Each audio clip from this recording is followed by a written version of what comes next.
Boa noite, tudo bem?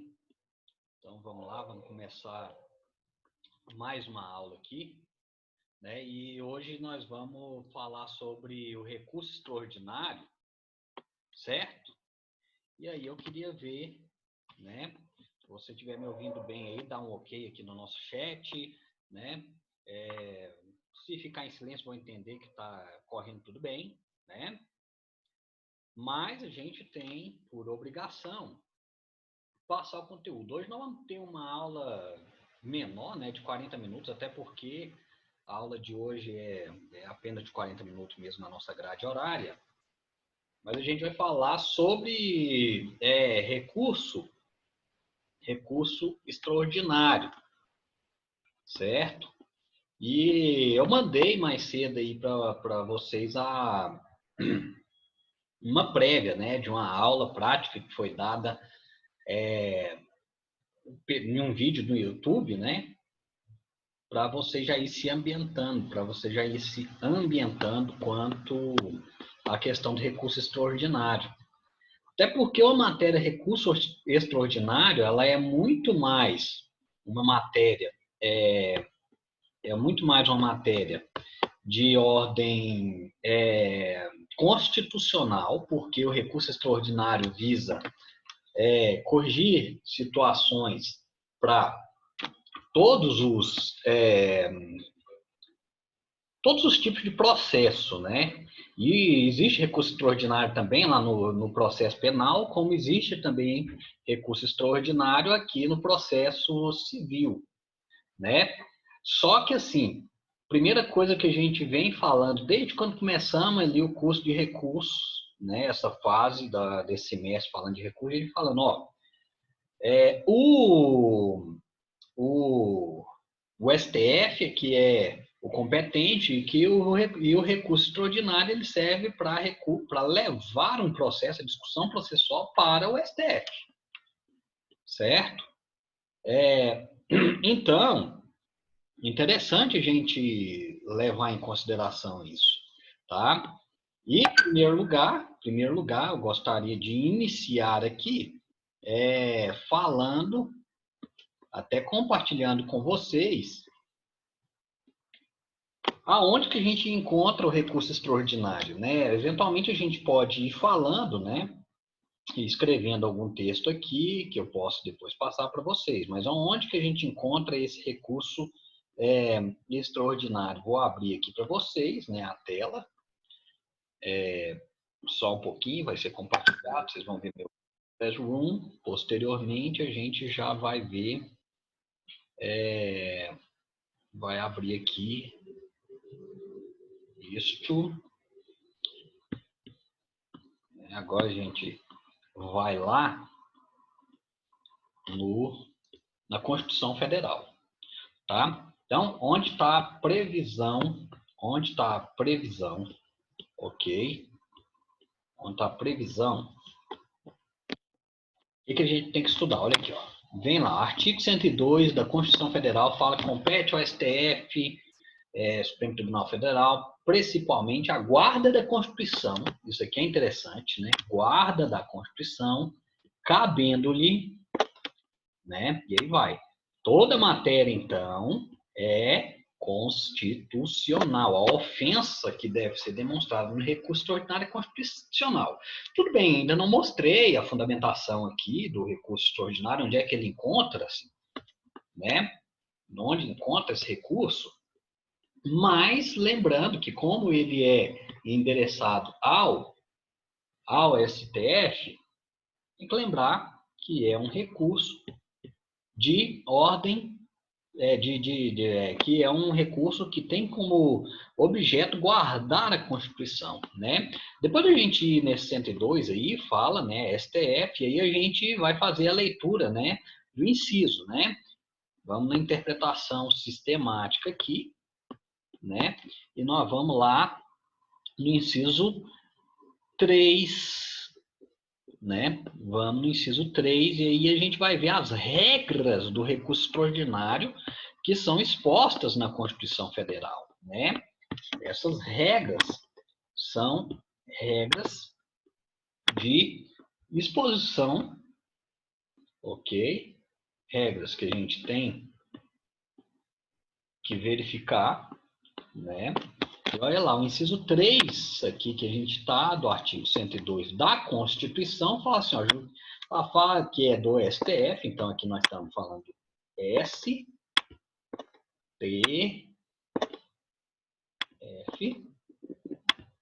né?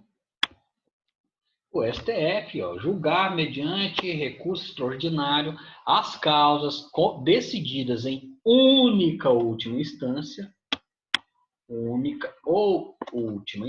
meio raciocínio que a gente falou na aula de ontem, quando a decisão recorrida, e aí vem o cabimento, novamente, olha lá, ó, contrariar dispositivo dessa Constituição, declarar inconstitucionalidade de tratado ou lei federal, julgar válida lei ou ato de governo local contestado em face desta Constituição, ou seja, de novo a Constituição, julgar válida lei local contestada em face de lei federal, certo? Então, são aí alguns cabimentos que a gente tem, ok? Então, a gente está falando aqui de STF, do recurso extraordinário. Então, vamos lá preencher. Vamos preencher. A gente estava fazendo ontem, né? A gente está formando material e nós vamos preencher aqui o que a gente estava analisando. Vamos de novo aqui. Vou abrir um Word aqui para vocês. E vamos falar. Recurso extraordinário. Obviamente que o nome já nos dá um chavão, né? Interessante, né? Se ele é extraordinário aqui, ele não cabe para tudo, né? Então, já que a gente chega lá. Aqui, nós temos alguns pontos que são totalmente diversos de outros, né? De outro qualquer recurso. Mas vamos lá. Inicialmente, né? Recurso extraordinário. Vamos falar em fundamentação do recurso extraordinário. Ele está fundamentado no artigo 102, inciso 3 da Constituição Federal, CF, ok? Então, a fundamentação está lá, certo? A gente falou de fundamentação. Quando a gente fala de outra coisa, ó, competência. Competência é do STF. Não cabe recurso extraordinário para nenhum outro órgão, é para o STF. Ok? E ele cabe contra o quê, né? Cabível contra decisões de única ou última instância, tá? Cabível contra decisões de única ou última instância. Então, pessoal, aqui eu vou chamar a atenção de vocês para o seguinte. Quando se fala que é cabível contra decisões de única ou última instância, a gente tem que reportar ao seguinte: se a decisão for de um tribunal de justiça, se existir matéria constitucional lá, você pode fazer o recurso extraordinário direto. Não precisa seguir o caminho de falar primeiro recurso especial, depois recurso extraordinário. Até porque a matéria aqui é constitucional, tá? Então, Clebinho, Bruna, Luísa, veja só. Se por um acaso um tribunal virar decidir uma questão, e nessa questão, Tribunal de Justiça, por exemplo, de Goiás, decidiu uma questão, e nessa questão lá tem matéria constitucional e matéria de lei federal, né? Ofende tanto a Constituição quanto lei federal, aí aqui é uma dica, né? O cabível, prudente, como advogado, é fazer tanto o recurso especial quanto o recurso extraordinário e separar as matérias. Lei federal lá no STJ, né? Recurso especial, constitucional é no STF, ok? Então, essa é a nossa observação a se fazer aqui com vocês, tá ok? Então, e aí, vamos voltar lá naquela tela e eu vou falar com vocês sobre agora o seguinte, olha lá. Cabimento. O cabimento dela, a gente tem que verificar estão lá nos incisos, desculpa, nas alíneas A, B, C e D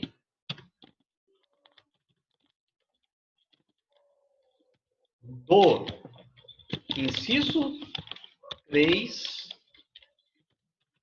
do artigo 102 da Constituição Federal. Tá? Então, vamos lá. Eu vou aqui só para vocês verem. Vamos voltar lá para a gente olhar esse cabimento. Né? Esse cabimento tem que ser visualizado para a gente. Né? Então, está lá na Constituição Federal. Ó. A linha A,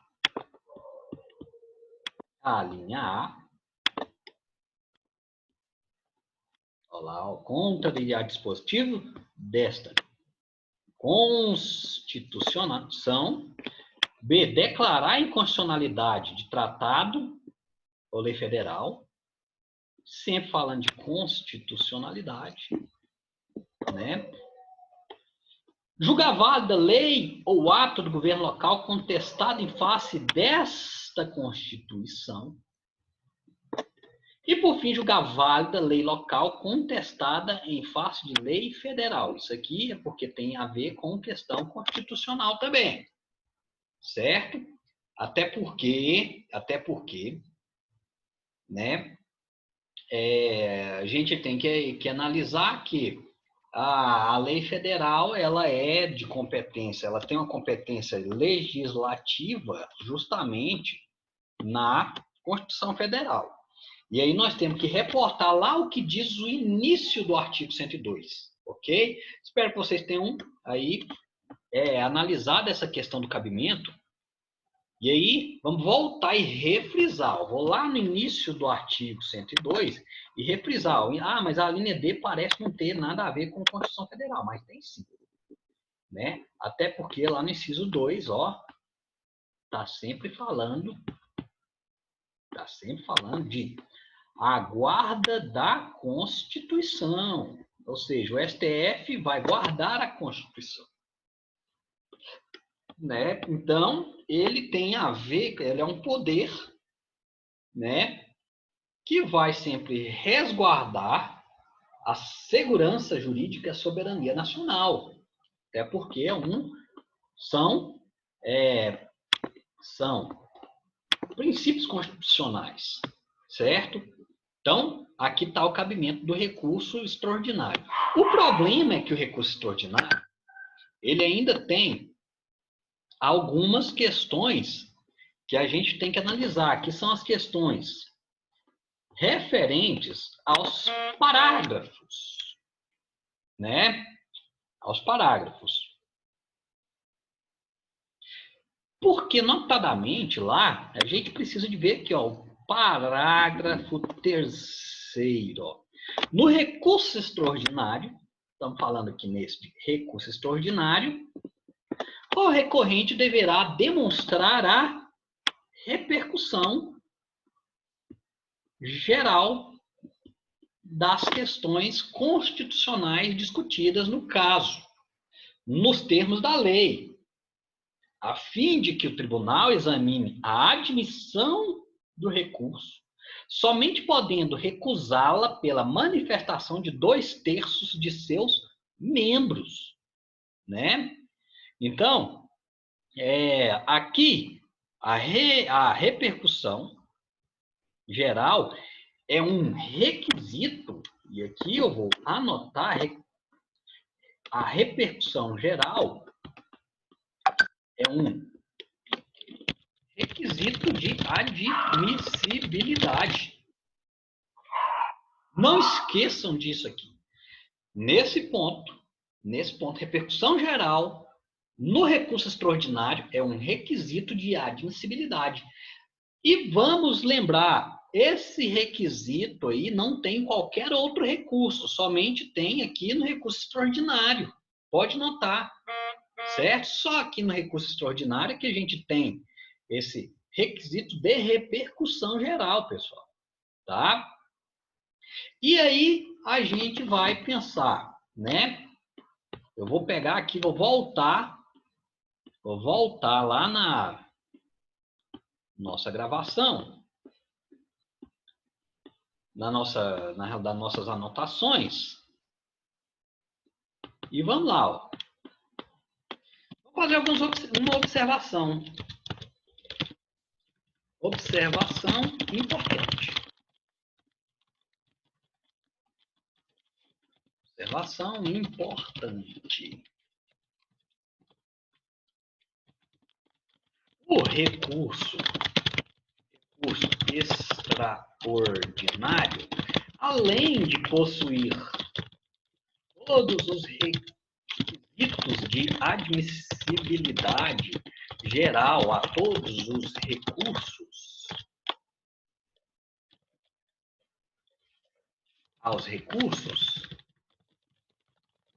também exige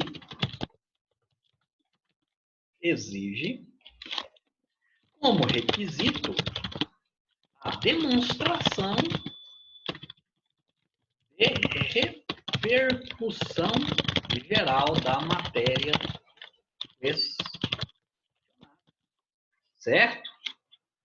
Interessante isso, né? Porque nesse ponto, pessoal, o conceito de repercussão geral é muito debatido mesmo, né? Como que a gente pensa em conceito de repercussão geral agora, né? Se você deve estar aí na sua cabeça isso, o que é repercussão geral, né? E, de certa forma, a doutrina, ela diverge muito, entendeu? Ela fala assim, repercussão geral, né? E não consegue chegar a um conceito comum, mas vamos lá, o que é repercussão geral, né? É um requisito pelo qual o recorrente deverá demonstrar a importância constitucional da matéria com o objetivo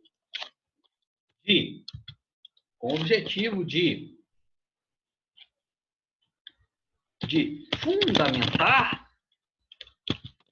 o alcance social daquilo que está sendo questionado. Ou seja, o recorrente tem por obrigação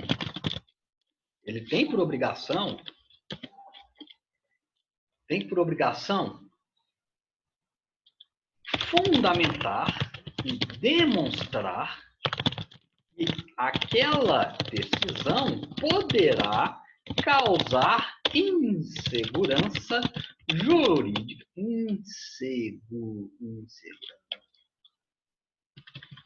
Segurança jurídica a um grupo indeterminado de pessoas, ou melhor, grupo indeterminado, não, grupo grande de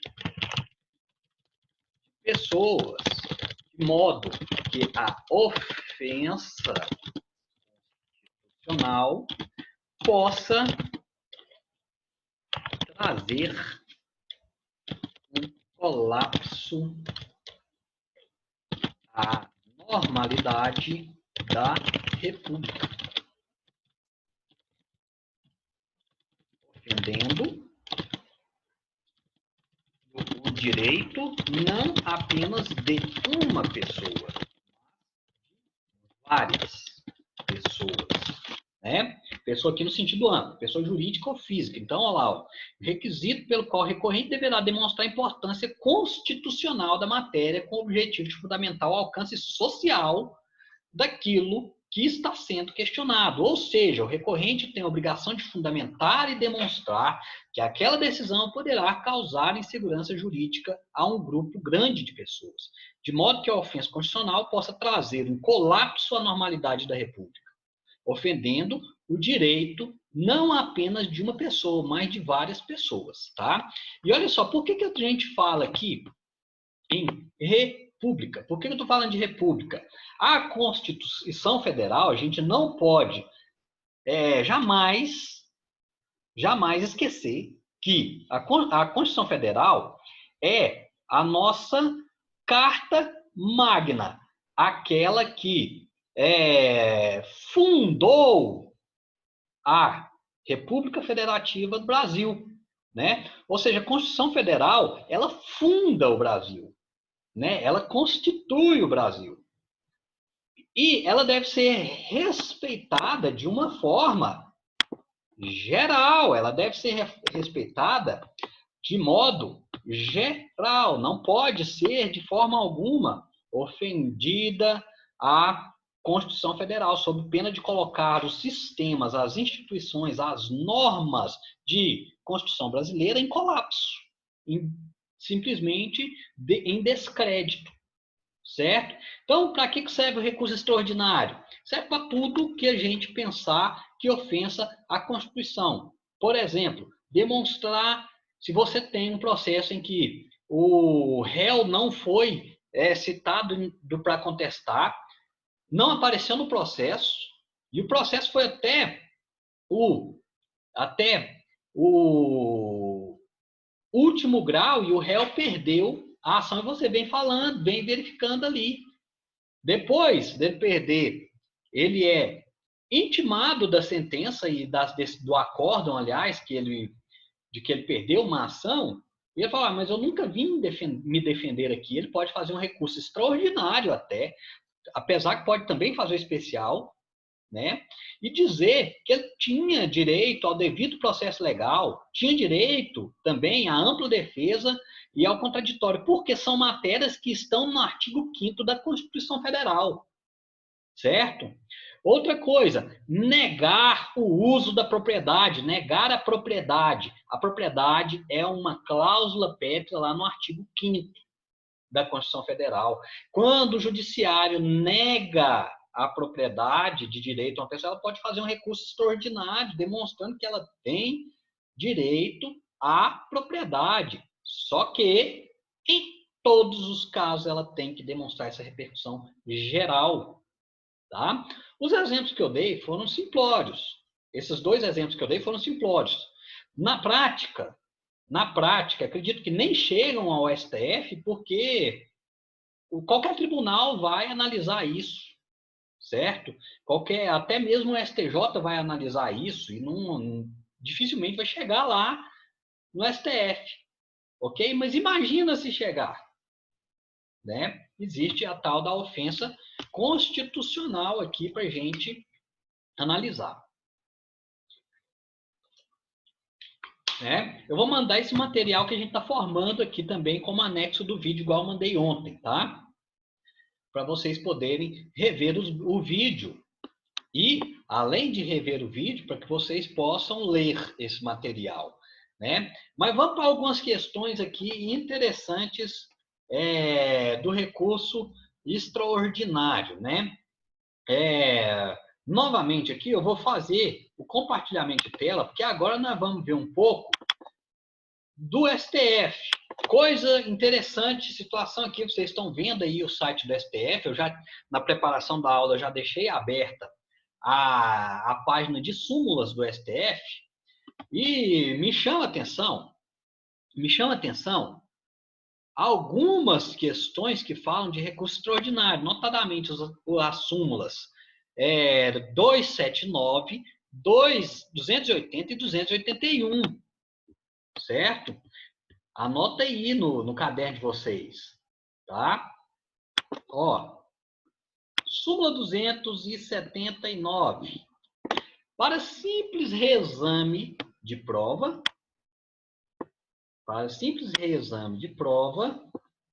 não cabe não cabe recurso extraordinário, né? Para simples reexame de prova, não cabe recurso extraordinário. Então, a súmula interessante, ok? O que a gente estudou ontem que a gente pode ver isso aqui, né? Quem recorda aí da aula de ontem? O que significa isso? Tem alguém aí que se habilita a abrir o microfone e falar para a gente?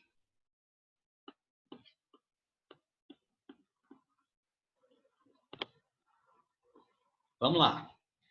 Quando a gente fala disso aqui, ó, a gente está falando o seguinte, que o recurso extraordinário vai julgar matéria de direito, certo? Ela não vai analisar a prova, certo? O recurso extraordinário não vai analisar a prova, não vai reexaminar conjunto fático probatório, certo? E aí, podemos aqui, né, ir lá no nosso material, e aí a gente termina, 279, vamos lá no nosso material e vamos ver algumas questões, né? Pois a súmula 279 do STF, essa súmula, demonstra, ela, na realidade, ela massifica o entendimento de que os tribunais superiores apenas analisam matérias de direito, não se reportando ao conjunto fático probatório, ok? Né? Ou seja, lá, né, novamente, analisar a prova não cabe recurso extraordinário, certo? É interessante, vou deixar no material, mas vamos lá na súmula 279 do STF e ler essa súmula, né? E leiam essa súmula aí, ok? Novamente, impedimento de revolvimento da matéria, desculpa, fático probatória, certo? Vamos agora lá na súmula, vamos na súmula 200, na súmula 280. Vamos lá, súmula 280 do STF também, ó. Por ofensa de direito local, não cabe recurso extraordinário. Por ofensa a direito local, não cabe recurso extraordinário, ok? Quem me arrisca aí a dizer o que é direito local? Se alguém arriscar aí, abre aí o microfone e fala para mim. Ninguém? Então vamos lá. Vou abrir aqui de novo um bloco e escrever. Direito local é aquele de determinada região, tal como é a lei municipal. Ou seja, o direito local é a lei municipal, certo?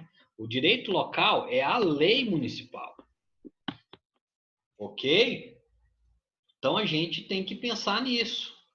Não cabe recurso extraordinário, não cabe recurso extraordinário por ofensa a direito local, ofensa a direito local. Só cabe recurso extraordinário por ofensa à lei ou federal, como diz a linha D, lá do inciso 3 do artigo 102, ou por ofensa à matéria constitucional. Mas mesmo no caso da linha D, a matéria tem que ser constitucional, certo? A matéria tem que ser constitucional, certo? Ah, mas e se a matéria constitucional esteja tanto no direito local quanto no direito constitucional? Você, na hora de fazer o recurso, você vai salientar o direito constitucional e não o local, certo? Porque o direito local é algo localizado. Inclusive, o direito local, ele não tem nada a ver com a repercussão geral, ou seja, não consegue-se nem demonstrar a repercussão geral.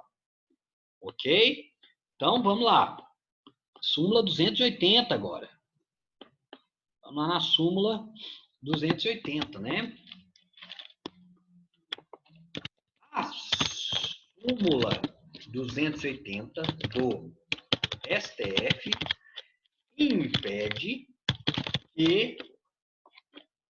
seja manejado recurso extraordinário por ofensa à lei local. Deve-se entender por lei local aquela lei regionalizada e lei regional, como é o caso da lei municipal, certo? Ou seja, a lei municipal, a ofensa dela pode ser questionada lá no STJ, no recurso especial, mas no STF, não, tá? E vamos finalizar aqui também os estudos das súmulas, né? Vamos lá, agora, na súmula 281, que também é interessante, fala sobre o recurso extraordinário. Ó.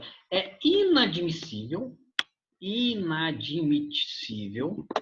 recurso extraordinário, quando couber na justiça de origem, recurso ordinário da decisão agravada. Quando couber, recurso ordinário, certo? Isso aí significa dizer, olha, se o recurso ordinário suprir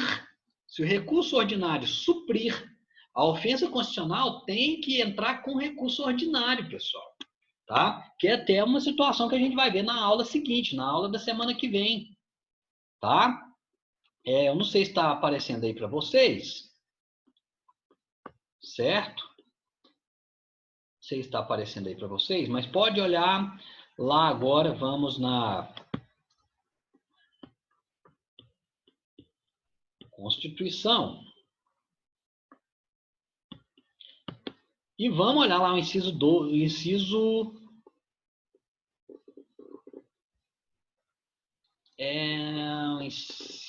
quer ver? Eu acho que é o inciso 2 do artigo 102. Olha lá. Inciso 2 do artigo 102. Fala lá, ó, julgar que o STF é competente para julgar o recurso extraordinário, né? O habeas corpus, né? HC, habeas corpus. Mandado de segurança. Ó, vamos ver questões sobre mandado de segurança. Habeas data, quando houver necessidade de informação do poder público. Mandado de injunção, quando houver necessidade de regulamentação de lei, né? Decididos em única instância pelos tribunais superiores, se denegatória decisão. E B, o crime político, né? E esses tribunais superiores aqui estão falando de STJ, tá? De TST. Não é tribunais de justiça, não são os tribunais de justiça estaduais, tá? Certo? Então, uma decisão do STJ em mandado de segurança, um mandado de segurança lá, ela que foi impetrado direto no STJ para recorrer para o STF, deve-se interpor o recurso ordinário e não extraordinário. Viu? Muita atenção nisso. Tá? Se manejar o extraordinário, se manejar o recurso extraordinário, você tem dois riscos. Um é encontrar um ministro que fala assim, eu não vou transformar, não vou aceitar fungibilidade aqui e não vou transformar isso em recurso ordinário, receber como ordinário. E inadmite o recurso de cara. Mas se encontrar um ministro de linha numa linha da economia, das formalidades, né? Vai poder até transformar o recurso extraordinário em ordinário, tá? Mas tem que tomar muito cuidado, porque isso aqui, quanto ao recurso extraordinário, a gente tem que ver a súmula 281,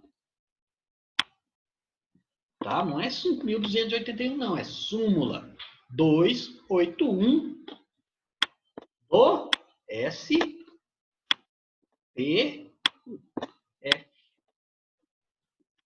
Ok? É isso daí que acontece com a questão do recurso extraordinário. Voltando aqui para a nossa tela, certo? Então, pessoal, isso é a aula inicial de recurso extraordinário, certo? A partir da aula que vem, na semana que vem, nós vamos falar de recurso ordinário, certo? E também vamos falar de como dar a tramitação do recurso, tanto do especial quanto do extraordinário, que é matéria que está lá no Código de Processo Civil, ok? A gente até finaliza a nossa matéria de recurso agora, mas vamos lá, então, só rapidinho para ter um gostinho da próxima aula. Lá no nosso Código de Processo Civil agora, e o Código de Processo Civil, era para estar no artigo aqui, mas vamos andando. Olha lá, ó, dos recursos ao STF e ao STJ, aí a gente tem o recurso ordinário, que a gente vai estudar na aula que vem, a partir do artigo 1027, cabimento lá, estão lá na Constituição, né? Mas, olha só, aqui no 1029 fala do procedimento, né? Questões de procedimento e admissibilidade de ambos os recursos, né? Questões de procedibilidade, certo? Então, isso daí vai ser na aula que vem. Eu sei que vocês têm que entrar em outra aula agora, tá? Então, eu vou me despedindo por aqui. Desejo a vocês aí um bom final de semana. Até a próxima. Professor, Oi, Kleber. ontem eu estava na estrada, vendo sua aula, né? Ouvindo, aliás, assistindo. Aí você falou sobre desapropriação, né? Certo. Você até me perguntou alguma coisa, mas aí a internet caiu. Se você me autorizar, na próxima aula, uns 2, 3 minutinhos para falar alguma coisa. Tudo bem, combinado. Sobre desapropriação, não sei muita coisa não, viu? Vou só falar mais ou menos o que eu sei. Combinado, muito bom. Que é bom que a gente até complementa com essas duas matérias, tanto o recurso extraordinário quanto o recurso especial. Ah, beleza. Então, na próxima aula, na quinta-feira, vou falar aí um pouquinho sobre o que eu sei, desapropriação. Tá bom, valeu, Kleber. Obrigado aí pela contribuição. Tá, pessoal? Um abraço. O pessoal que está aqui na turma lá, coloca lá presente lá na aula ao vivo lá, no Classroom, tá? Ok? E eu vou deixar a aula gravada para vocês daqui a pouco no YouTube. Um forte abraço aí.